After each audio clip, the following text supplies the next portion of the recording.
นี่ก็คือเฮือนของเพิ่นเนาะครอบครัวนี้มีอยู่3 คนพี่น้องเอ้ยเป็นครอบครัวที่ทุกข์ยากแฮงทุกข์ยากหลายในหมู่บ้านนี้พี่น้องเอ้ยเฮากะคิดอีตนอยู่บ่อนนอนของเพิ่นกะ บ่ฮอด2 เมตรซ้ำแต่นี่ฮะนี่ประมาณเม็ดสาวนี่แหละแต่ว่านอน3 คนอยู่นี่เนาะจ้าอ๋อพี่น้องเอ้ย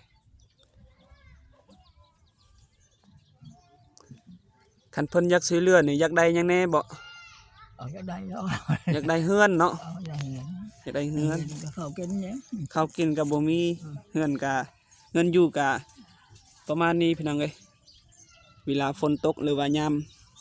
คือยามนี้ก็ยามฤดูหนาวเดือน1นี่ก็หนาวลมพัดมาก็โคตรหนาวพี่น้องเอ้ย